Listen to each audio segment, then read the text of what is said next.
Sí? En el Què concurs, se fa? bueno, no, fem la paella de la Valldigna. Sí, no està clar. Fem el postre de mandarina. De que és mandarina. De mandarina, perquè allí és taronja. De mandarina, que mandarina ja no existeix. Ja no Clementina. existeix. Clementina. Ara és clementina, no? Existeix per Però ahí té moltes varietats. uns quants mandarinos. Té no? moltes varietats. I un postre de mandarina. Fem el postre de mandarina com- perquè allí tenim molt de comerç sí? de la taronja. Ah, clar. Ara, clar, està home, Bollo, clar. està Tono, Clar. està Bercher. Clar. Bueno, tenim un renom en quant a la taronja. Per això fem un postre en honor a aquella terra. Però no només el postre de mandarina, també fem el concurs de coques de mestall, perquè és un producte coca que de és força mestall, tradicional, molt elaboren allí, és típic de la coca de mestall d'aquell territori. Ahir a primera hora, a les 11, varen fer un recorregut per les coques i Exacte, Pepe Cotaina. Clar, perquè no va poder vindre Pepe Cotaina, varen fer en receptes suyes i tal, no? Però sí, des de les coques de Dacsa a les coques... Les coques de Dacsa també són típiques d'allí, sí. Clar, les coques de Dacsa, una coca de massa bona d'allí d'oliva, les coques de mestall, tot això, no? que ha quitat molt de fam, no? I alimenta molt. I alimenta molt, sí. I alimenta molt i és tradicional, no? Exactament. La coca de mestall també. Pues fem la coca de mestall Molt ahir, bé. però no només la coca de mestall, també potenciem les carnisseries. Com potenciem les carnisseries?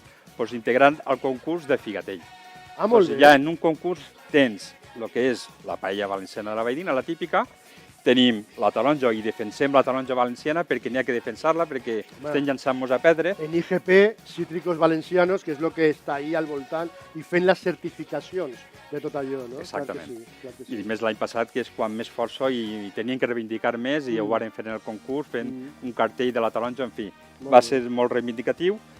3, potenciem les carnisseries amb producte molt típic, com és el figatell, que és l'hamburguesa valenciana, i això no s'ha de perdre, i han de potenciar aquesta És el hamburguesa bisavi valenciana. de l'hamburguesa, no? Exacte, Jo exacte. vull una hamburguesa. Tu no saps lo que vols, nano. Tu un figatell i un figatell que això és meleta. Això és meleta. té uns sabors, unes tostada de espècies, pa, tal, no? una tostadeta de pa amb ceba caramelitzat. Sí. Bueno, li pots fer ahir 1000 virgueries, 1000 tapes. Jo crec que algú americà vas vindre per ací, tio, Sí. i va dir...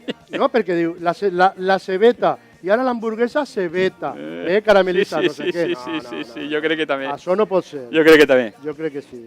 I després, lògicament, per potenciar els forns tradicionals que n'hi ha al territori, potenciar-hi que no es perga la coca de mestall, que això en l'hivern teníem una aportació molt calòrica i en això aguantaves tot el dia, pràcticament. La gent pot anar a tota la comarca de la Valldigna, en fi, qualsevol cap de setmana i al fort tradicional demanar una coca de mestall, tio. La fan, la coca de mestall? La fan, la coca de mestall, clar que la fan, sí. Això és el que jo vull. El pa que la fan en hivern, perquè ja el dic, és un producte molt fort, tenint en compte que és 50% Dacsa i 50% rem amb farina.